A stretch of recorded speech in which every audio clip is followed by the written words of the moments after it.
Continuando con las clases, esta vez vamos a ver la formación del contrato en su parte 2. La parte 2 comprende la aceptación, ¿no? La aceptación.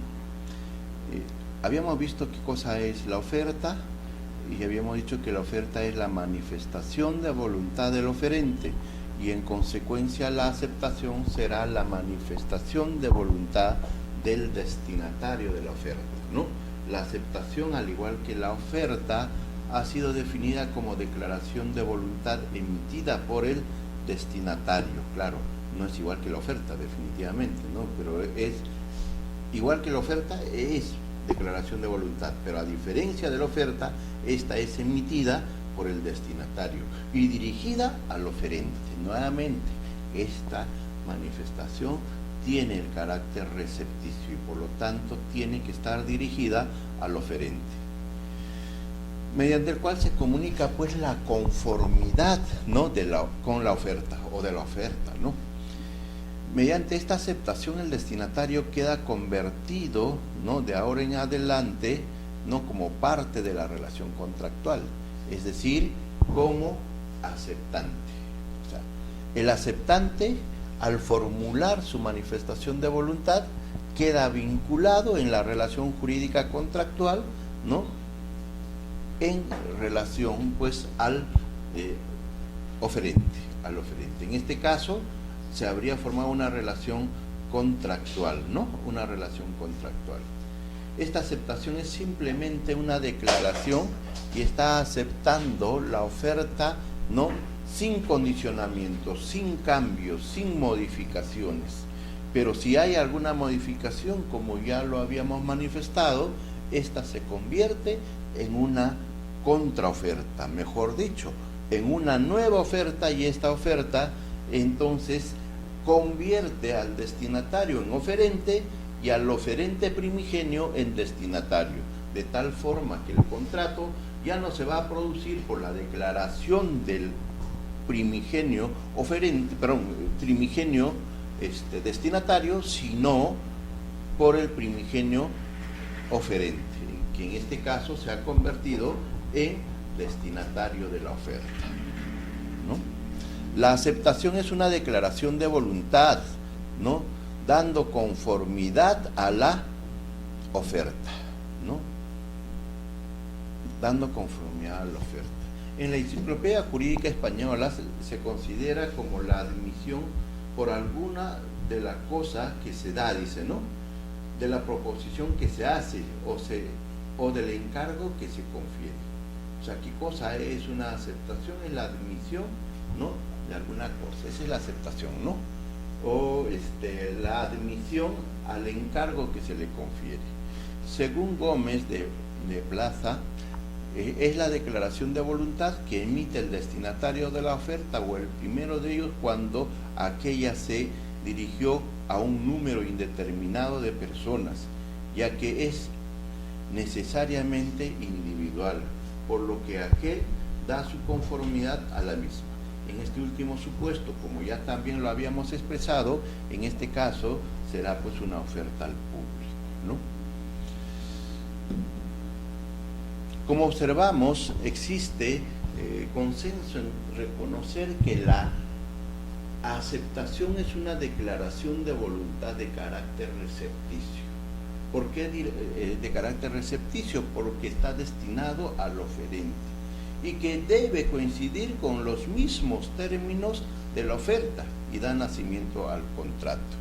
Al igual que lo hace, ¿no? en los contratos en general, también, ¿no? en el derecho privado, a través de los principios del Undidroit, ¿no? se establece pues que la aceptación también da nacimiento, ¿no? a el contrato internacional, ¿no? Naturaleza jurídica de la aceptación, ¿no? Naturaleza jurídica de la aceptación. Tanto la oferta como la aceptación son declaración de voluntad, pero no es una declaración de voluntad unilateral, como algunos sostienen, porque la declaración unilateral de voluntad por sí solo crea efectos jurídicos. En cambio, la oferta como la aceptación tienen un carácter recepticio porque no pueden dar efectos jurídicos por sí solos, sino que cuando estas dos manifestaciones coincidan en los mismos términos darán lugar a la formación del contrato, que es el efecto jurídico de estas manifestaciones de voluntad, ¿no? Entonces, en esto consiste pues la naturaleza jurídica. La naturaleza jurídica es una declaración de voluntad de carácter recepticio, tanto la oferta como la aceptación, y dan nacimiento al contrato, ¿no? Da lugar a la formación del contrato, da lugar al perfeccionamiento del contrato, ¿no? La aceptación debe ser expresa o debe ser tácita.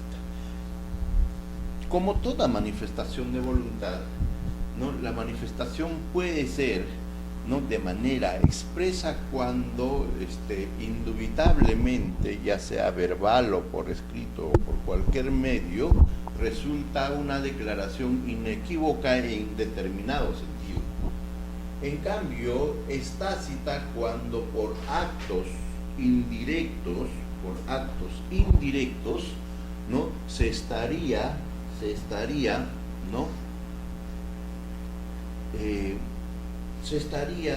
dando una manifestación de voluntad en determinado sentido, y a esto denominamos, ¿no?, de manera tácita, ¿no?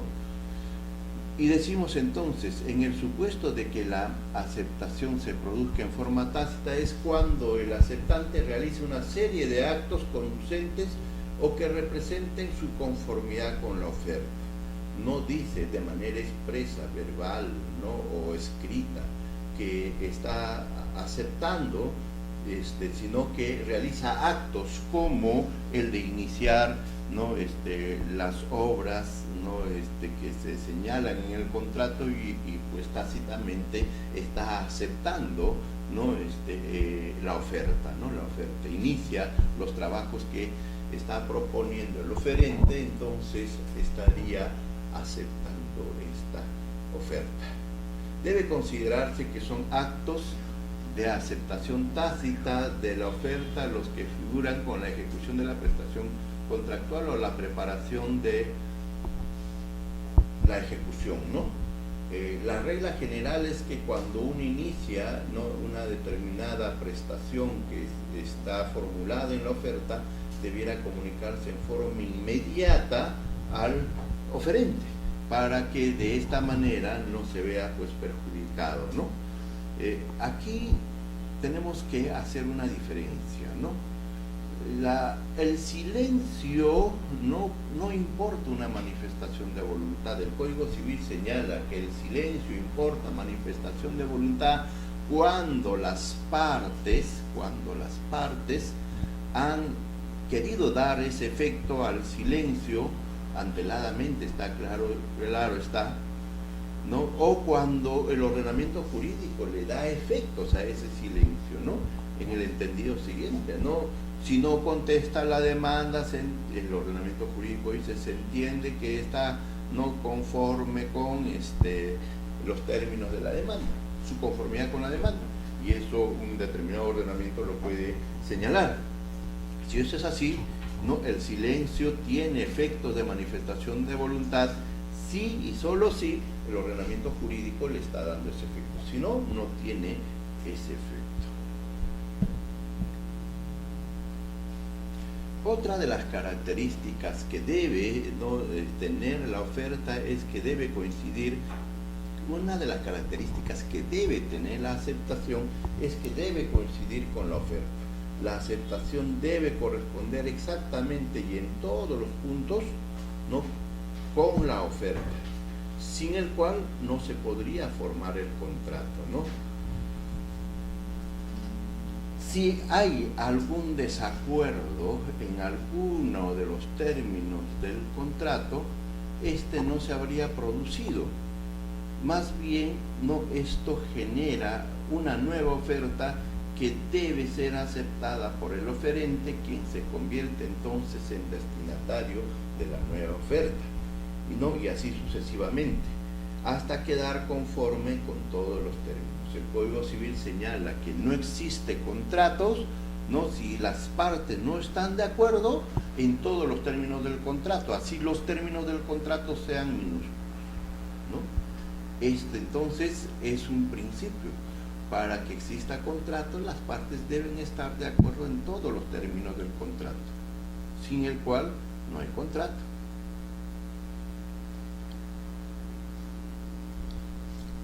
La aceptación debe tener un carácter tempestivo, o sea, para que la aceptación sea efectiva debe realizarse antes que la oferta haya caducado o deba considerarse caduco por el transcurso del tiempo.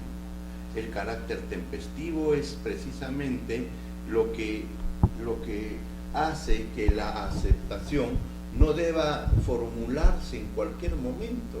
La aceptación debiera formularse en el plazo establecido por el oferente. Si el oferente no ha establecido un plazo, problema para nosotros, porque el Código Civil no define claramente qué es lo que pasa, solo se limita a decir que si las partes no han establecido el plazo de la aceptación, esta debe ejecutarse en el plazo no prudente para hacer llegar de conocimiento la aceptación al oferente. Con lo cual, prácticamente no nos dice absolutamente nada. ¿Cuál es el plazo? Después que yo recibo la comunicación, la oferta, ¿cuánto de plazo tengo para aceptar? 2 días, 3 días, 4 días, ¿cuánto es lo prudente que señala la norma, ¿no? Lo prudente, algunos dirán que inmediatamente conocido la oferta, pues tendrás que aceptarlo o no. Y entonces el plazo que prudencial debiera ser el plazo usado para llegar, ¿no?, al destinatario la oferta, el mismo plazo, ¿no? Algunos dirían el plazo de la distancia, ¿no?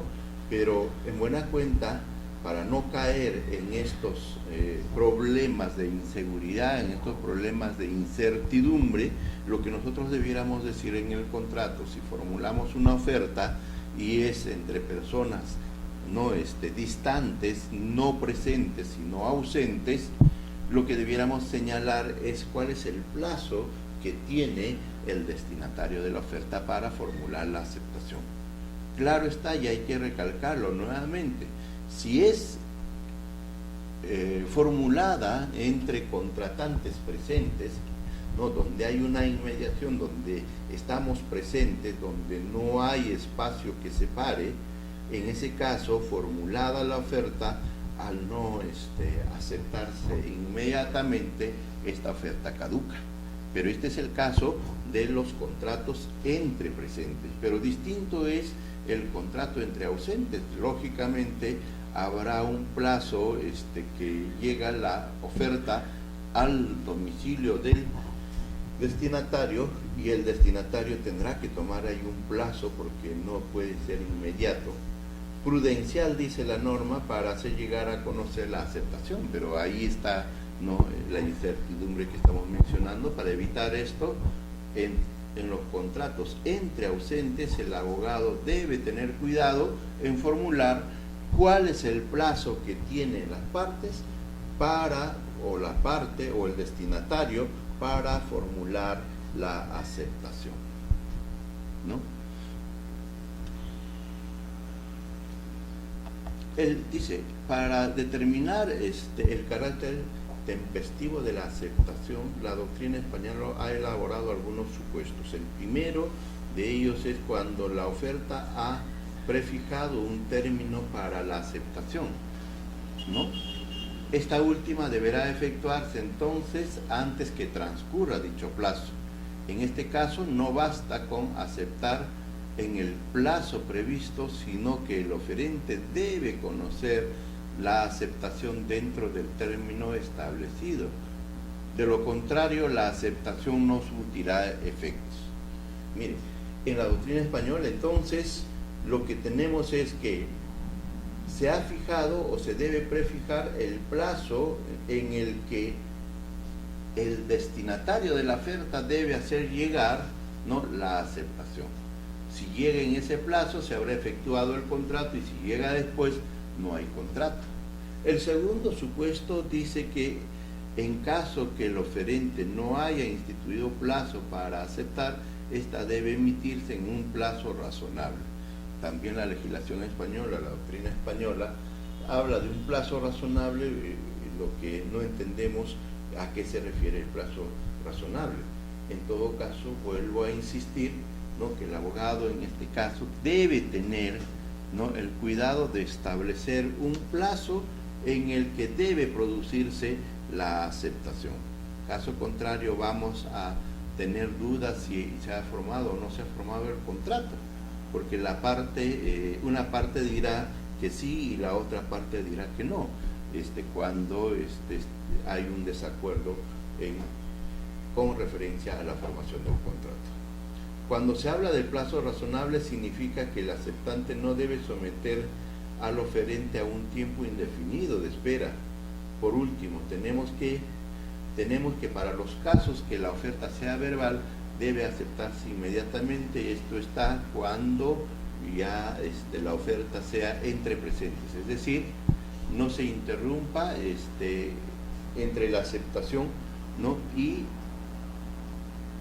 o mejor dicho, la aceptación debe producirse sin demoras, ¿no?, sin demoras. Debe ser recepticia, la aceptación debe ser recepticia y debe ser dada a conocer al oferente.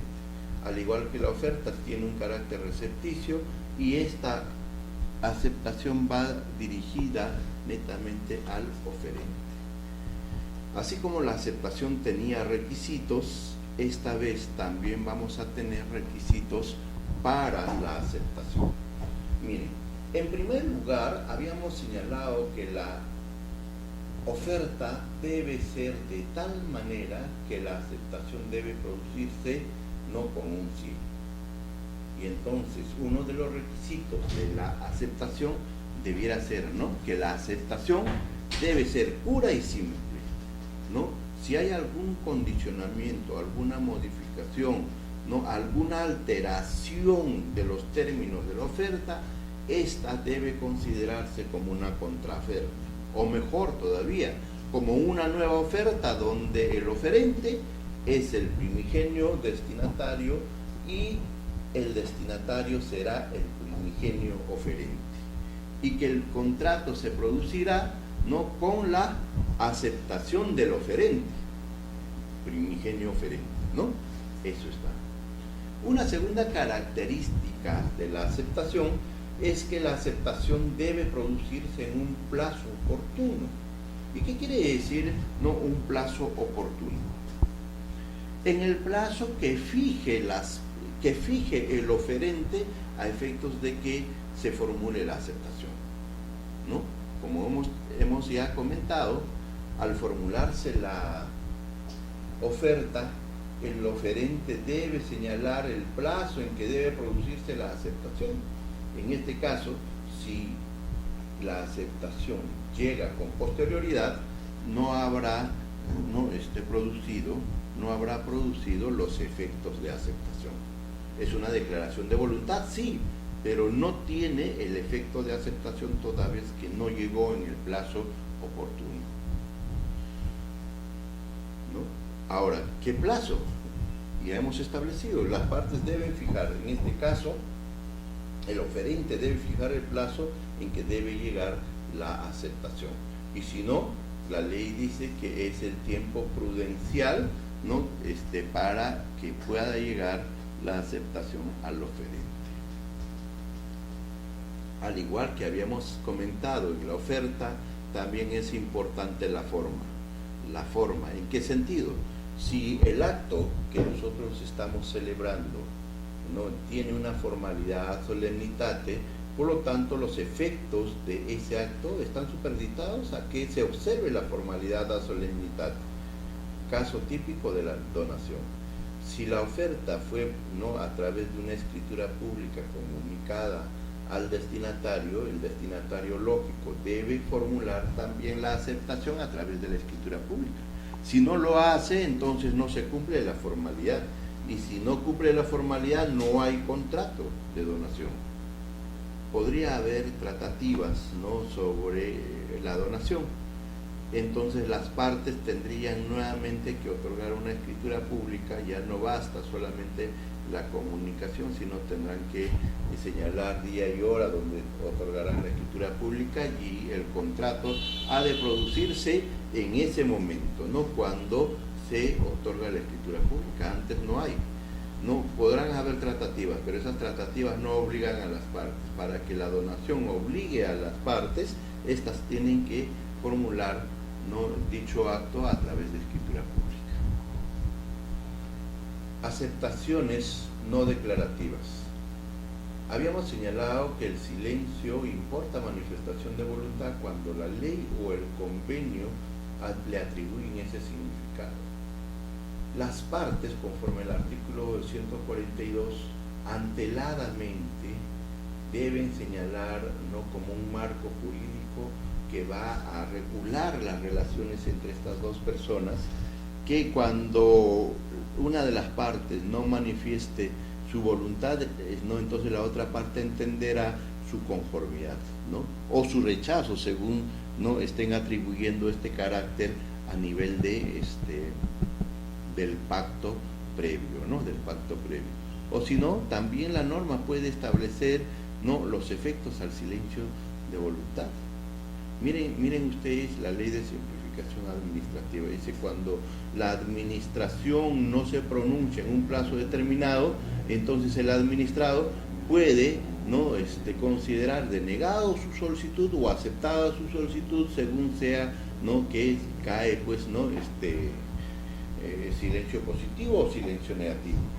Esos serían, ¿no?, los efectos, ¿no?, del silencio. Entonces el silencio no importa manifestación de voluntad, ¿no?, salvo que las partes, a través de un convenio, un contrato o la ley, le atribuye ese carácter, ¿no?, el carácter o el efecto de manifestación de voluntad. El retiro de la aceptación, cosa que también se puede conocer o se conoce como desistimiento de la aceptación. Al igual que la oferta, mientras formulé la oferta, imaginemos una situación que se da siempre a diario, ¿no? Quiero vender mi carro porque económicamente no me ha ido muy bien este mes, ¿no? Y entonces, para cubrir los gastos, tengo que vender el carro. Pero por X motivos hay pues noticias de que nos prestaron, ¿no?, o admitieron un crédito, y entonces ya no queremos desprendernos, ¿no?, del auto que tanto sentimiento nos causa, ¿no? Entonces, ¿qué hacemos? Desistimos de la oferta de venta. Entonces, ojalá, y rezamos pues y decimos, ojalá que nuestro desistimiento de la oferta de vender el auto que tanto nos gusta, ojalá llegue conjuntamente con la oferta o antes de la oferta. En ese caso, la oferta no habría tenido efectos. Lo que ocurre, ¿no?, con el auto de este oferente, podría también ocurrir, ¿no?, la situación que ocurre con este oferente, del lado del oferente, también podría ocurrir del lado, ¿no?, del destinatario. El destinatario acepta, pero después de formulado la aceptación, se desiste. Ya no quiere seguir con la aceptación. Pero si la aceptación llegó ya al oferente, en este caso, se habría formado el contrato. Y si la persona no quiere ejecutar el contrato, habrá pues una inejecución de obligación. Más bien ahí no hay un retiro de la aceptación. Entonces, ¿cuándo habrá retiro de la aceptación, desistimiento de la aceptación, o también llamada en algunos casos o por algunas personas revocatoria de la aceptación? Cuando, ¿no?, esa revocatoria, ese desistimiento, retiro de la aceptación llegue, ¿no?, al domicilio del oferente antes que la aceptación o conjuntamente con la aceptación. En ese caso se considera que la aceptación ya no tiene ningún efecto. ha habido revocatoria. Pero referente al tema de la revocatoria, tanto de la aceptación como de la oferta, diríamos lo siguiente: las partes también pueden señalar, ¿no?, que el oferente o el aceptante pueden revocar, o sea, la oferta o la aceptación, y pueden hacerlo eso en la medida de que se reserva pues la revocatoria. Y cuando eso ocurre, la revocatoria debe formularse antes, ¿no?, antes de la aceptación, o antes de que la aceptación llegue a conocimiento del oferente, ¿no? O sea, cuando uno se reserva la revocatoria de la oferta, entonces uno podría revocar la oferta antes que llegue a conocimiento del destinatario, o producido el conocimiento del destinatario antes que éste formule aceptación. Hasta ese momento podría, ¿no?, reservarse el derecho de revocar la oferta. En cambio, cuando hablamos del derecho de revocar la aceptación, lógicamente solamente lo podemos hacer hasta antes que se produzca, ¿no?, el conocimiento, o antes que llegue la aceptación al domicilio del oferente, porque cuando llega ya al domicilio del oferente se entiende conocido, no por y por tanto con efectos jurídicos, ¿no?, la aceptación dando lugar al nacimiento del contrato,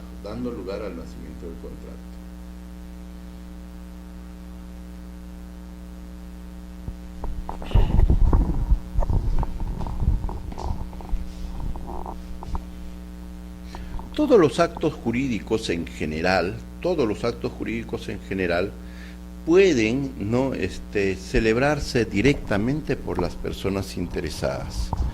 O estas personas que quieren celebrar el contrato podrían actuar a través de representantes, ¿no? Y estos representantes podrían, ¿no?, actuar como tal, tanto del lado del oferente como del lado del destinatario de la oferta. Entonces, podría llegar el caso en que una persona actúe, ¿no?, en representación de otro como oferente, y de parte del destinatario ser la misma persona, pero ya no como representante, sino actuando por sí mismo, ¿no? Y en esto se conoce la autocontratación. El otro supuesto podría darse, ¿no?, el caso de que una persona que actúa como oferente, ¿no?, tiene un representante, pero este mismo representante es representante del destinatario, y en este caso también hay una autocontratación. A ver, ¿cómo se dan estos dos supuestos? Veámoslo gráficamente, ¿no? Habíamos dicho que una persona puede celebrar un contrato directamente con otra persona. ¿Listo? Entonces, aquí habrá un contrato, ¿no?, de personas que no están representadas, pues, sino de personas directamente. Pero este señor puede contratar un representante, ¿no? Este sería el oferente.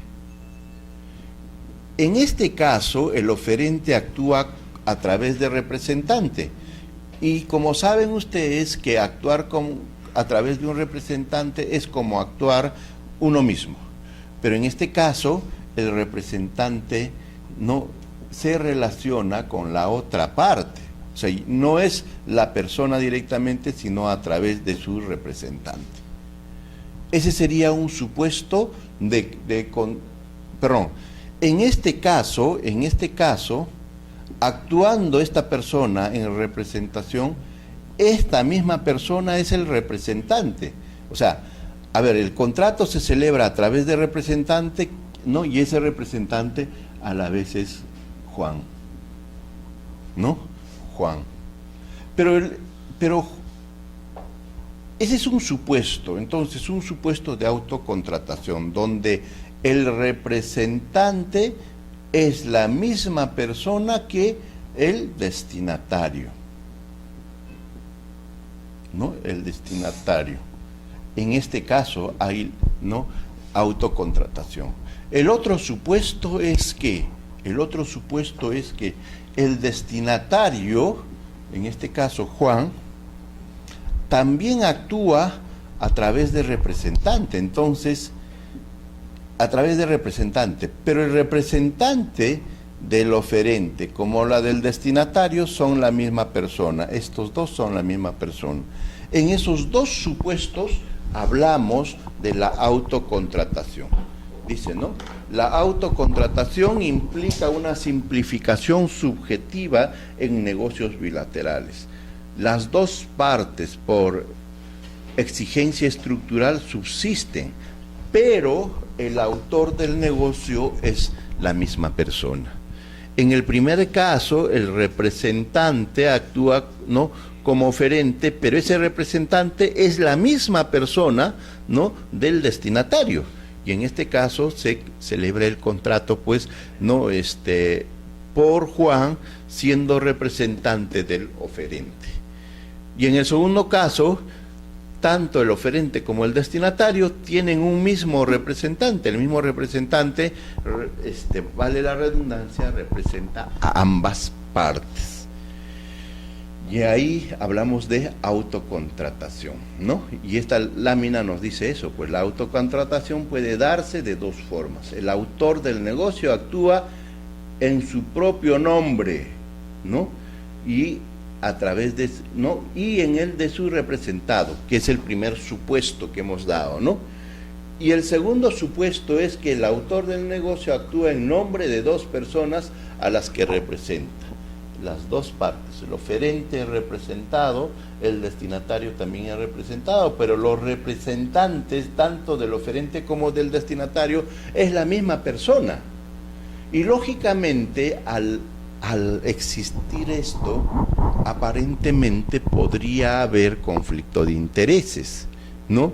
Y que lógicamente podría, ¿no?, estar perjudicando a alguna de las partes.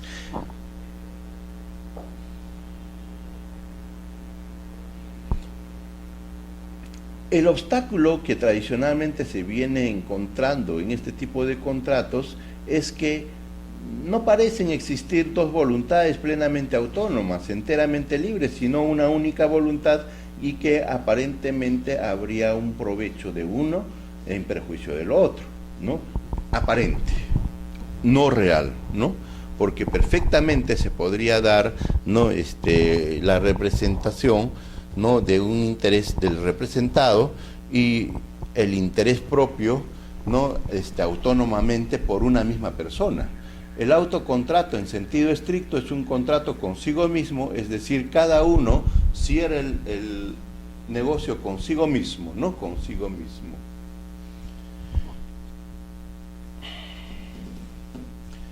Vamos a ver este tema de la autocontratación a través de dos normas, ¿no? Dos, en general creo son tres normas que debiéramos ver, ¿no? En primer lugar, el artículo 166. ¿Qué nos dice el artículo 166? Veamos al revés, ¿no? El artículo 156, ¿no? 156. ¿Qué dice el artículo 156? Para disponer de la propiedad del representado o gravar sus bienes, se requiere que el encargo conste en forma indubitable y por escritura pública bajo sanción de nulidad. Este artículo ha sido interpretado por el Tribunal Registral, y el Tribunal Registral señala que para el caso de disposición de bienes del representado no se requiere que ese poder conste inscrito, sino más bien conste por escritura pública, ¿no?, como señala este artículo 156, ¿no? Y sería más que suficiente para calificar una transferencia de dominio. Comentarios sobre este tema. En primer lugar, nosotros tenemos un registro de mandatos y poderes. Este registro de mandatos y poderes tiene, ¿no?, una presunción, ¿no? Y la presunción, ¿no?, es con efectos erga omnes, que no tiene este artículo. ¿Y cuál es esa presunción erga omnes que beneficia el tráfico jurídico? Es que cuando la persona realiza un acto, ¿no?, en base a la inscripción en el registro de mandatos y poderes, no debe verse perjudicado por las revocatorias no inscritas. En consecuencia, se presume que los poderes inscritos en el registro público son vigentes, ¿no? Y claro está, plenos, ¿no? Son vigentes y plenos. Cualquier revocatoria no inscrita no debe incidir, ¿no?, en la transferencia de propiedad, no debe incidir en la adquisición que una de las partes hizo respecto de un bien que la otra parte actúa a través de representante, ¿no?, a través de representante.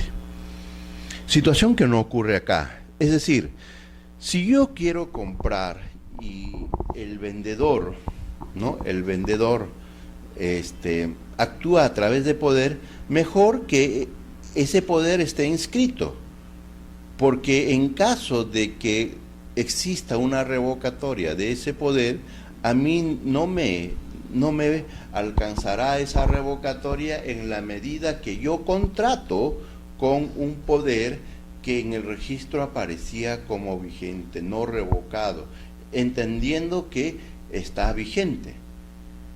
Cosa que no sucede con el artículo 156, es decir, ¿no?, si yo contrato en base a una escritura pública, mejor dicho, el representante de mi vendedor está actuando solamente por escritura pública y ese poder podría haber sido revocado, entonces esa revocatoria podría alcanzarme a mí, ¿no?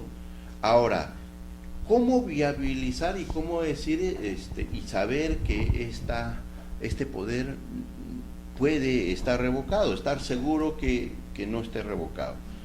Cuando la ley del notariado habla sobre las aclaraciones de las escrituras públicas, ¿no?, señala que estas aclaraciones pueden producirse en el mismo notario o en otro notario. Cuando se produce esa revocatoria, en este caso del poder, o una modificación de cualquier contrato, en otro notario, distinto a la escritura aclaratoria o materia de revocación, lo que tendría que hacer el notario último, el reciente, es comunicar que en su oficio notarial se ha extendido una aclaración o revocación de la escritura pública que consta en el despacho del notario primigenio. Es decir, la comunicación está cursando al notario primigenio. Y este notario, sea que hay una aclaración en su despacho o hay una aclaración fuera de su despacho, debiera consignar al margen de la escritura pública que dicha escritura pública no contiene aclaraciones. Y cuando emita un parte notarial, hacer constar de esas anotaciones marginales que tiene la escritura pública. Y cómo nosotros vemos si el poder está revocado o no, es a través de estas anotaciones marginales que el notario debiera consignar, ¿no?, en el traslado notarial. Pero se puede dar una situación. Generalmente los registradores no solicitan que esa escritura pública sea, o el parte notarial de esa escritura pública sea reciente. Basta un parte notarial emitido en el momento que se otorgó el poder y con eso procede la inscripción. En todo caso, para no estar incurso en una revocatoria de ese poder, debiera exigirse partes notariales actualizados a efectos de ver, ¿no?, que no existan anotaciones marginales de revocación. De esta manera se tendría que calificar, ¿no?, si ese poder está vigente o no, porque la calificación de los poderes en materia de transferencia alcanzarían también no solamente si tiene poder o no, sino que ese poder esté vigente, no haya sido revocado, y eso se da a través de las anotaciones marginales de estas escrituras públicas, ¿no?, de estas escrituras públicas. ¿Y qué pasa, no?, si efectivamente han sido revocadas? Entonces estos actos alcanzarán, esta revocatoria alcanzará incluso al nuevo adquiriente, que no se fijó en una anotación marginal de un traslado. Conclusión, ¿cuál es más ventajoso para el usuario? El usuario debiera contratar en base a poderes inscritos y no en base a poderes que constan en escritura pública, a efectos de ¿qué? De someterse, o a efectos de ganar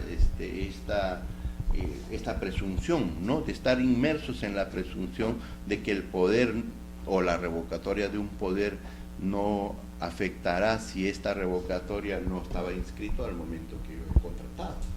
Esa es, ¿no?, la recomendación que se hace a los abogados. En todo caso, no sé por qué se ha preferido por parte del tribunal señalar que basta la escritura pública. En todo caso, si se recomendaba eso, tendríamos que haber recomendado también, ¿no?, que la acreditación de ese poder debiera hacerse con partes totalmente actualizados, ¿no?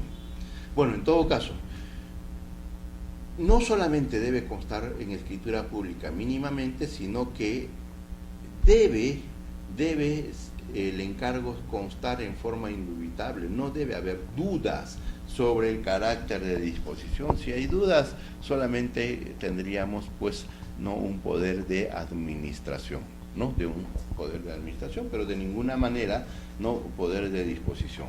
De tal forma que si hay duda o alguna ambigüedad, no podríamos decir, oye, mira, ¿sabes qué? Debes presumir que hay poder para disposición. Si no consta en forma indubitable, no hay facultades de disposición. Eso es en primer lugar.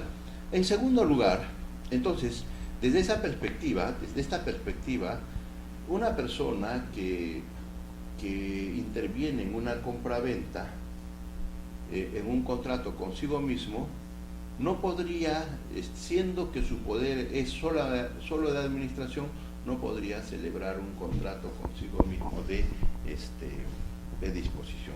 Claro está que sí lo podría hacer en materia de administración, que también hay lugar a este tipo de contratos, ¿no?, a este tipo de contratos. ¿Qué pasa si el contrato se ha celebrado consigo mismo? Miren el artículo 166. Dice: es anulable el acto jurídico que el representante concluya consigo mismo en nombre propio o como representante de otro, a menos que la ley lo permita, que el representado lo hubiese autorizado específicamente, o que del contenido del acto jurídico hubiera sido determinado de modo que se excluya la posibilidad de un conflicto de intereses. O sea, en principio, el acto jurídico consigo mismo o la autocontratación en el sistema jurídico es permitido, siempre que no exista conflicto de intereses, ¿no? Entonces, en tal razón, lo que debe pasar es que el ordenamiento jurídico debe, ¿no?, permitir, o el contrato, ¿no?, celebrado con el representado lo debe también permitir. En estos casos, lo que debe pasar es que no haya conflicto de intereses. Si no, el acto jurídico es anulable. Pero ojo, una persona que es representante y tiene facultades para administración no puede concluir de ninguna manera, ¿no?, un acto de disposición. Si eso pasa así, Lo que dice el artículo 156 es que el acto jurídico es nulo. Dice, ¿no? El acto jurídico que no consta en forma indubitable el poder de disposición, ese acto jurídico es nulo, ¿no? Entonces, si no tiene facultades para disponer, el acto jurídico es nulo. Entonces, aquí el acto jurídico sería válido, pero cuando se hace un acto de disposición, el representado tendría que haber facultado, pues, disponer sus bienes, y este representante en este supuesto puede actuar, no, a través de, puede actuar como representante y a la vez por sí mismo y celebrar un contrato consigo mismo de disposición. Pero si no hay de esa manera, el acto jurídico sería nulo. El acto jurídico sería nulo. El acto jurídico también sería anulable si, teniendo facultad para disponer, ¿no?, por dos empresas, actúa, ¿no?, tanto por el vendedor como por el comprador, ¿no?, una misma persona. En ese supuesto el acto jurídico tendría total validez, ¿no? Total validez. Recuerden ustedes que el acto jurídico anulable es un acto jurídico válido, ¿no? No es un acto jurídico semejante a la nulidad. El acto jurídico anulable es nulo por efecto de la sentencia que así lo declare. En tanto no hay sentencia que así lo declare, ese acto no puede ser considerado como nulo, sino tiene que ser válido, considerado como válido.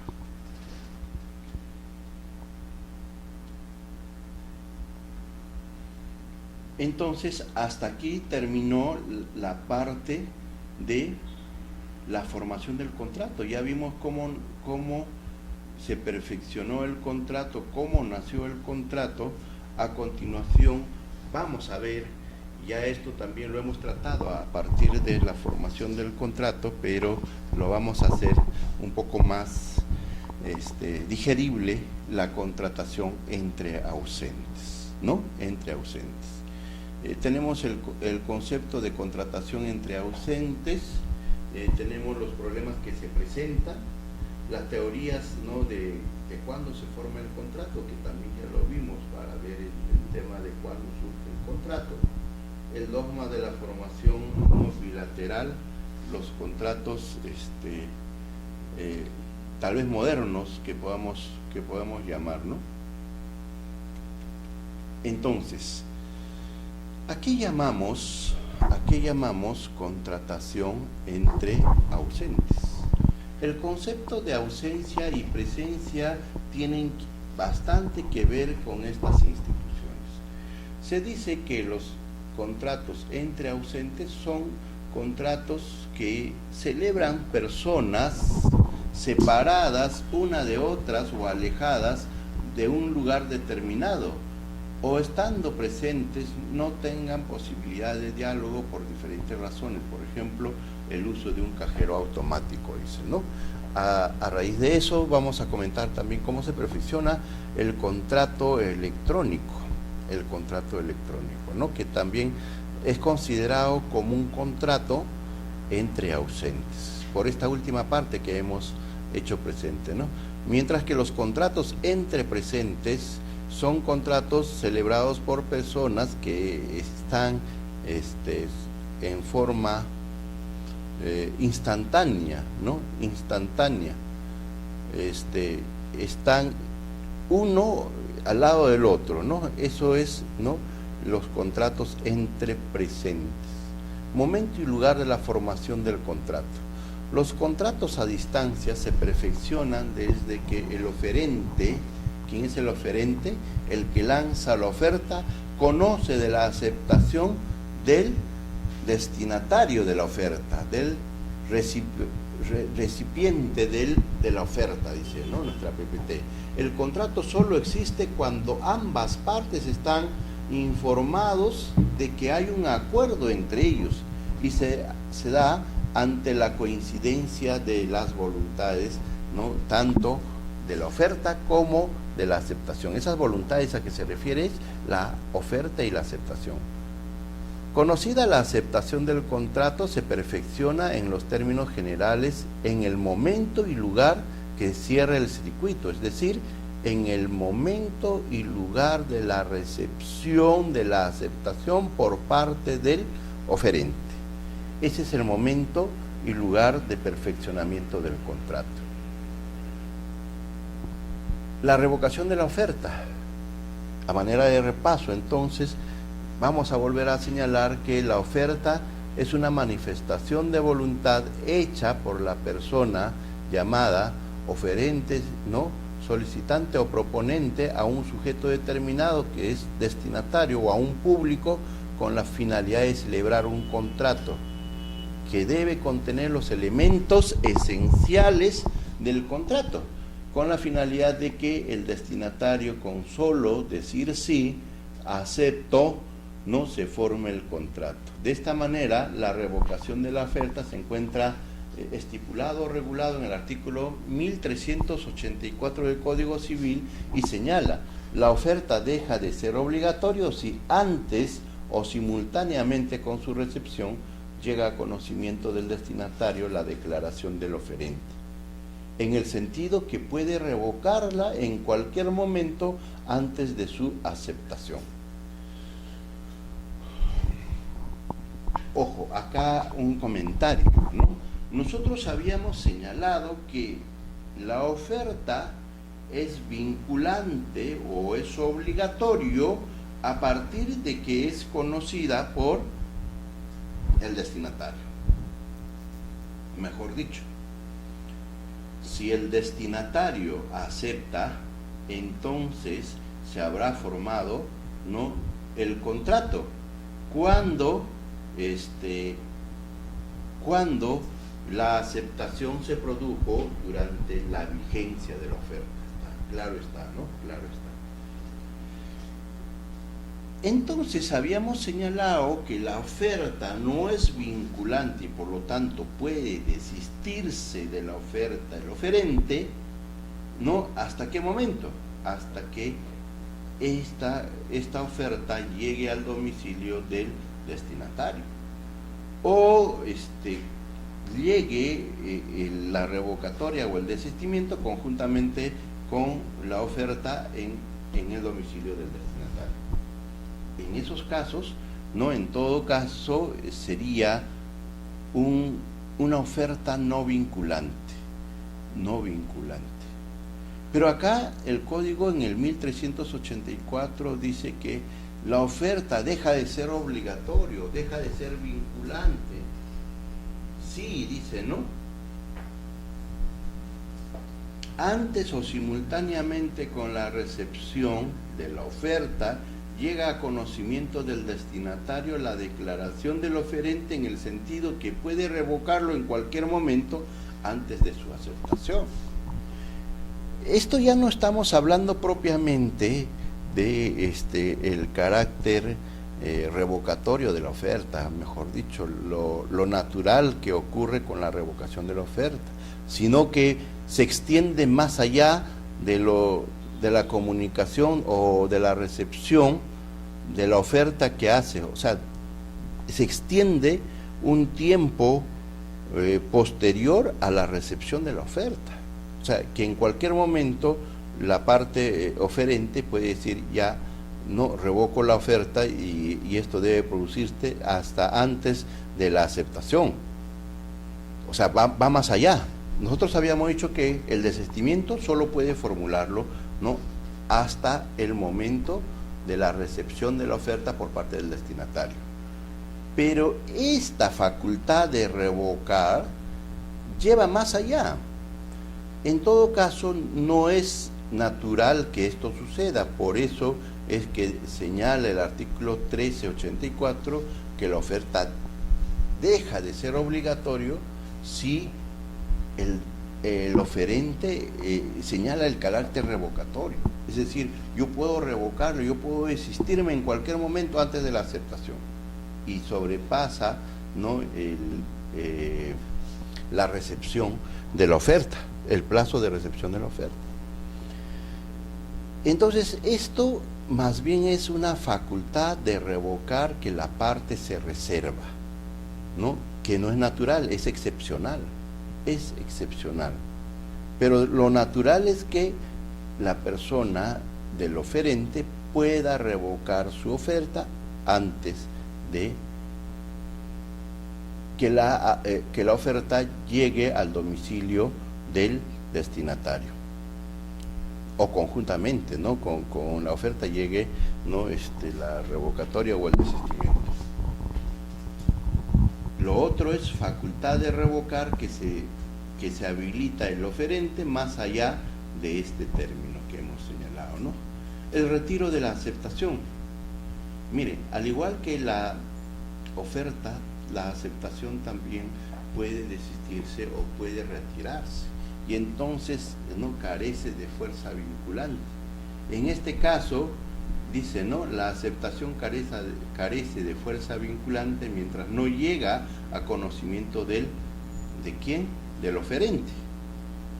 Claro, en ese caso, en ese término, el destinatario aceptante de la oferta, ¿qué puede hacer? Revocar su aceptación. Y si llega antes que la aceptación o conjuntamente con la aceptación no habría producido su efecto de crear el contrato, más bien habría producido un desistimiento que hace caer la aceptación por sí sola. Una vez llegada la aceptación a conocimiento del proponente, el consentimiento perfecciona y da nacimiento al contrato. Resumiendo, la llegada de la aceptación a conocimiento del oferente, se perfecciona el contrato y entonces ya no cabe hablar de una aceptación, sino de una retractación de la aceptación, de un desistimiento de la aceptación, sino más bien de un incumplimiento del contrato. El artículo 1386 del Código Civil señala, ¿no?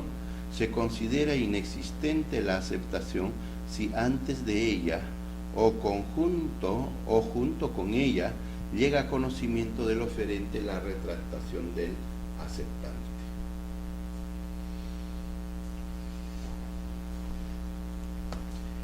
Entre el momento, ¿no?, en que se hace la declaración contractual oferta y el momento en que el contrato se celebre por aceptación de esa oferta, ¿no?, podría ocurrir varias situaciones, entre ellos la muerte, ¿no?, del ofertante. El artículo 1387 nos señala que la muerte o la incapacidad sobreviniente del destinatario de la oferta determina la caducidad de ésta. Pero en este caso estamos hablando de muerte o incapacidad sobreviniente del destinatario de la oferta, ¿no? Del destinatario de la oferta, es decir, ¿de quién? Del aceptante, ¿no? Si viene de quien debe aceptar la oferta, ¿no? Mejor dicho, de quien debe aceptar la oferta. En este caso, si muere antes, claro, ¿a quién está dirigida la oferta? A una persona que ya falleció. Entonces, en la medida que no conoce de la oferta, esta se habría producido la revocación, perdón, se habría producido pues la caducidad de esta, ¿no? Se habría producido la caducidad de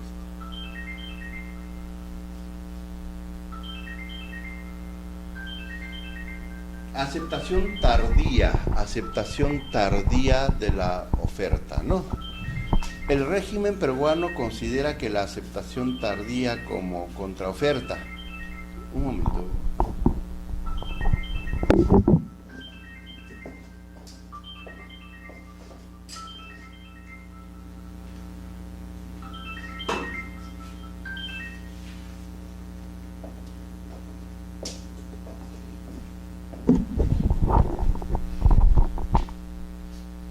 En el régimen peruano se considera que la aceptación tardía es una contraoferta, ¿no? Entonces, si es una contraoferta, ya será, ¿no?, ya será tomado pues entonces como una nueva oferta y se habrá invertido los papeles, ¿no? La aceptación tardía y la oportuna que no sea conforme a la oferta equivalen a una contraoferta. Sin embargo, el oferente puede considerar eficaz la aceptación tardía o la que se haga con modificaciones con tal que dé inmediato aviso, ¿no?, en este sentido al aceptante. Vigencia. La doctrina sostiene que la oferta, ¿no?, ha de tener un plazo mínimo de vigencia según la naturaleza del contrato y las circunstancias concurrentes. Pero como ya lo hemos manifestado, esta vigencia no es la adecuada, no es certera. ¿A qué se refiere con la naturaleza del contrato y las circunstancias concurrentes? ¿Será que una vez que el destinatario conoce de la oferta, debiera inmediatamente comunicar su aceptación, o es que tiene un plazo de 2, 3 días prudente, como señala la doctrina, para poder responder? En este caso no se debe dejar pues a una incertidumbre jurídica.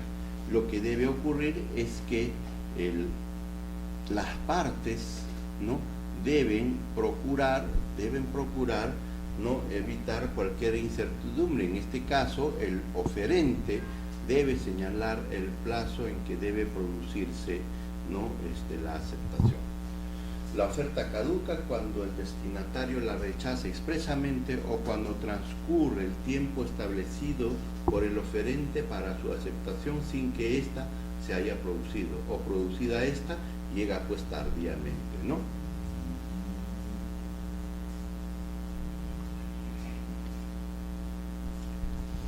En los contratos entre ausentes hay el problema desde qué momento pues, ¿no?, se celebra este contrato, ¿no? Dice, cuando los contratos tienen lugar entre ausentes, ¿no?, por correspondencia o mensajero, el contrato es perfecto desde el momento y en el lugar, ¿no?, donde el destinatario de la oferta ha emitido la aceptación. Esto es la teoría de la emisión, ¿no?, que como sabemos, ¿no?, tiene lugar al momento de producirse la aceptación. Un claro ejemplo de que se acoge esta teoría de la emisión es el Código Líbano, Código Civil de Obligaciones y Contratos, en que efectivamente se señala que los contratos tienen lugar entre ausentes, ¿no?, por correspondencia o mensajero. El contrato es perfecto desde el momento y en el lugar donde el destinatario de la oferta ha emitido la aceptación. Los problemas ya lo hemos mencionado anteriormente, ¿no? Cómo obligar, ¿no?, esta aceptación a un oferente que aún no ha conocido todavía de la oferta, ¿no?, de la aceptación de uno. La teoría de la expedición lo tiene el Código Civil, y el Código Civil argentino, y señala, ¿no?, la aceptación hace solo perfecto el contrato desde que aquella se hubiera mandado al proponente. Lo que quiere decir es que ya no solamente es la declaración, sino que tiene que desprenderse esta declaración, el destinatario, y dirigido al oferente. En este caso se entiende producido el contrato. Típico caso, el caso argentino, ¿no?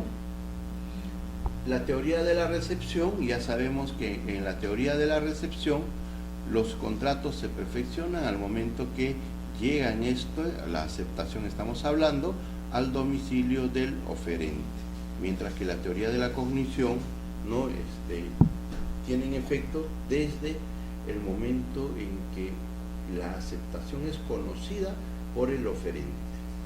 En el caso peruano, el artículo 1373 del Código Civil ha establecido que el contrato queda perfeccionado en el momento y lugar en que la aceptación es conocida por el oferente, ¿no?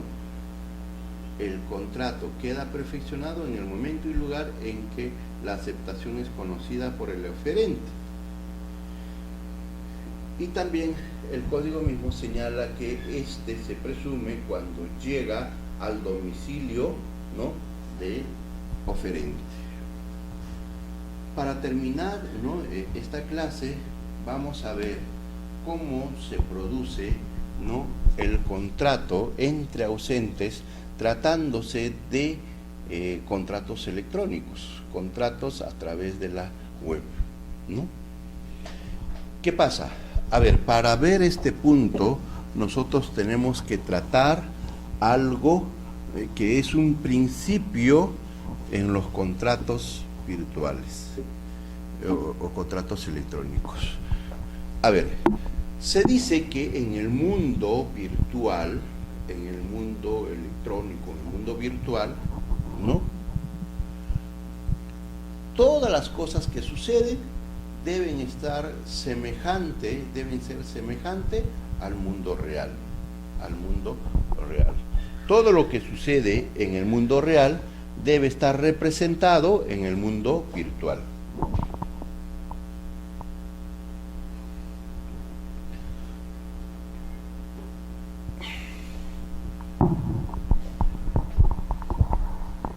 En tal sentido, si en el mundo real yo me vinculo a un documento a través de mi firma, en el mundo virtual también debe haber un signo como la firma que me vincule a un documento, ¿no?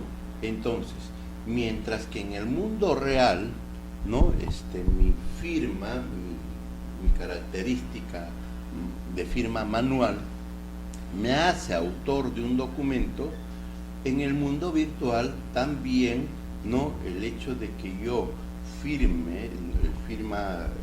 contenga mi firma digital también no tiene los mismos efectos. A esto se llama el principio de equivalencia funcional. Equivalencia funcional, ¿no? Todo lo que sucede en el mundo real debe suceder en el mundo virtual. Tiene que tener los mismos efectos, ¿no? Y por lo tanto, también me debe, ¿no?, crear efectos, los mismos efectos que el mundo virtual, que el mundo real en el mundo virtual. Desde esta perspectiva, ¿no?, diríamos, ¿en qué momento se forma, ¿no?, el contrato a través, ¿no?, de una red? A través de una red.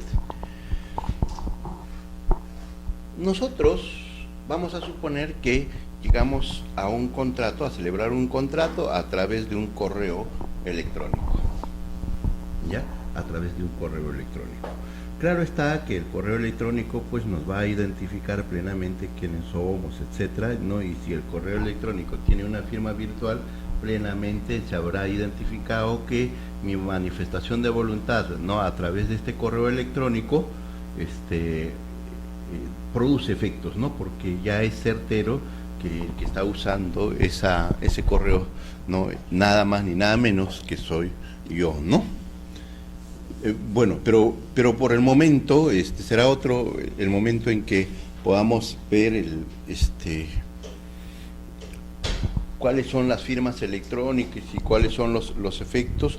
Por ahora, dado que tenemos que ver en qué momento, el momento de la celebración, cuándo se perfecciona el contrato,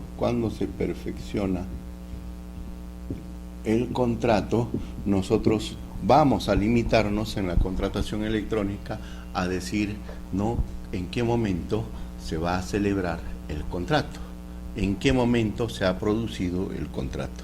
Entonces tenemos acá, por un lado, a una persona que tiene, ¿no?, su computadora, ¿no?, y al otro lado tenemos otra persona que tiene su computadora y que lógicamente está enviando un correo. Entonces, vamos a ver lo mismo, pues, ¿no? Oferta. La oferta, entonces, saldrá de la computadora de una persona y llegará a la otra, ¿no? Y llegará a la otra. Y la aceptación, sería la aceptación, saldrá de la comunicación de uno y llegará a la otra. Entonces, ¿cuándo es que se entiende perfeccionado un contrato electrónico? ¿No? Visto desde la perspectiva de los correos electrónicos. Entonces, miren, acá también podría funcionar el tema por equivalencia funcional, la teoría, ¿no?, de cuándo se da el contrato entre ausentes. Y habíamos dicho que teníamos la teoría de la expedición, la teoría de ¿qué? De la emisión, y la teoría de recepción y la teoría de la cognición, ¿no? A ver, teoría de la emisión, teoría de la expedición, teoría de la recepción y de la cognición. Miren, la teoría de la emisión sería es que cuando yo redacto el correo, esa sería la teoría de la emisión. La teoría de la expedición no solamente a mí me exige que yo redacte el correo, sino que adicionalmente ese correo salga de mi esfera, ¿no? Para pasar a la esfera de otra persona, ¿no? Entonces, la emisión sería que yo redacte el correo, pero la expedición sería que yo envío el correo. Y la teoría de la recepción sería ¿cuándo? Cuando el destinatario de esa oferta recibe en su bandeja de correo, ¿no?, la oferta. Ahí sería la teoría de la recepción. Y la teoría del conocimiento, ¿cuál sería? Cuando esa persona, destinatario, abre su correo, ¿no?, pero no solamente lo pone pues ahí el listado de correos ligados, sino que además abre el correo donde está la oferta, y efectivamente se supone que abre el correo, ¿para qué? Para leerlo, ¿no? Entonces, desde que abre el correo, se entiende conocido la oferta en este caso. Como ven ustedes, hay, ¿no?, por equivalencia funcional, hay un paradigma o un paralelo con la realidad. Y efectivamente todo lo que sucedió en la realidad también está sucediendo en el mundo virtual. Las teorías también se explican de la misma manera. En consecuencia, a ver, nosotros en el mundo real, en el mundo real de comunicación, ¿no?, entre ausentes, habíamos señalado que el contrato se perfecciona. ¿En qué momento? ¿Qué teoría era? La teoría de del conocimiento, pero con presunción de recepción en el domicilio del oferente. Entonces, ¿acá qué va a producirse? Entonces, lo mismo tendría que producirse, o una cosa semejante tendría que producirse, ¿no? Entonces, miren, entre tanto viaja la oferta, llega al destinatario, al aceptante, al que va a aceptar la oferta, entonces ahí todavía no hay contrato, solamente hay oferta.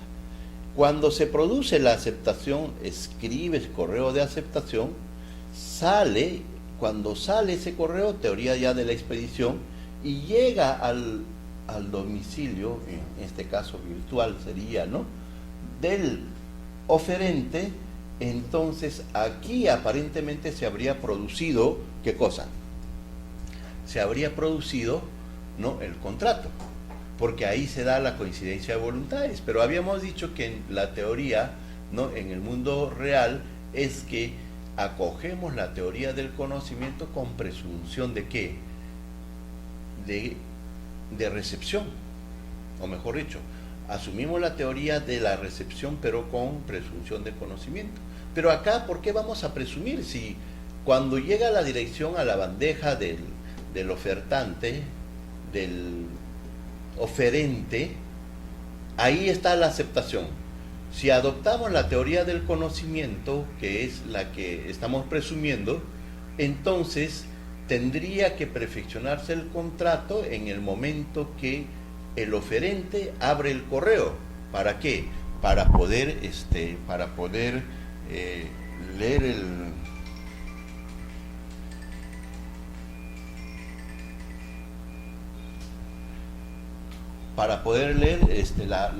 lógicamente la aceptación. Entonces, ¿y cuándo se produce eso? O sea, cuando el oferente abre el correo, inmediatamente hay una opción en el correo que este señor recibe, ¿qué cosa? El acuse de recibo. Cuando eso ocurre, ¿no?, el contrato pues se habrá perfeccionado.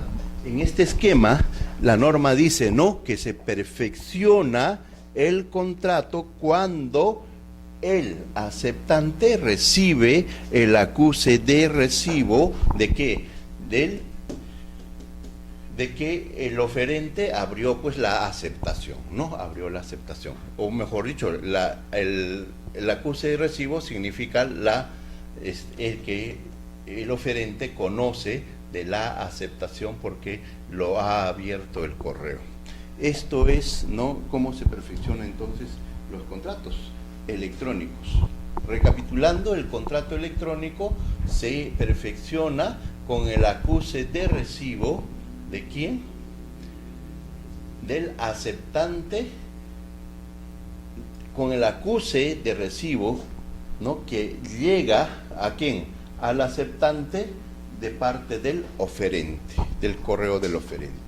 Esto es, ¿no?, en los contratos electrónicos. Hasta aquí entonces quedamos con este módulo. Muchas gracias.